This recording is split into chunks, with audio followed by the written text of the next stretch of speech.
أعوذ بالله من الشيطان الرجيم.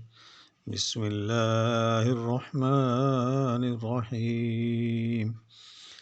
ألف لام ميم.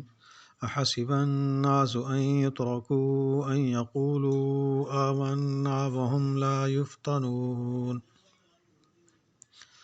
وَلَقَدْ فَتَنَّا الَّذِينَ مِنْ قَبْلِهِمْ فَلَيَعْلَمَنَّ اللَّهُ الَّذِينَ صَدَقُوا وَلَيَعْلَمَنَّ الْكَاذِبِينَ.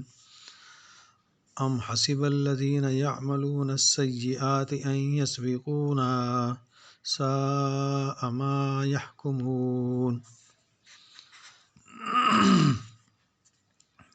ارشاد باری ہے، کیا لوگوں نے یہ گمان کر رکھا ہے کہ ان کے صرف اس دعوے پر کہ ہم ایمان لائے ہیں ہم انہیں بغیر آزمائے ہوئے ہی چھوڑ دیں گے؟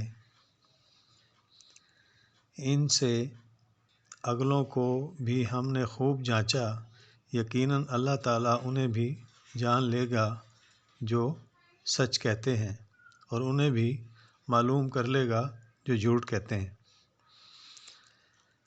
کیا جو لوگ برائیاں کر رہے ہیں انہوں نے یہ سمجھ رکھا ہے کہ وہ ہمارے قابو سے باہر ہو جائیں گے؟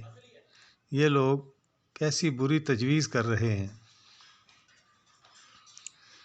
یعنی یہ گمان کہ صرف زبان سے ایمان لانے کے بعد بغیر امتحان لیے انہیں چھوڑ دیا جائے گا، صحیح نہیں، بلکہ انہیں جان و مال کی تکالیف اور دیگر آزمائشوں کے ذریعے سے جانچا پرکھا جائے گا، تاکہ کھرے کھوٹے کا، سچے جھوٹے کا اور مومن منافق کا پتہ چل جائے۔ اللہ تعالی ہمیں عمل کی توفیق دے۔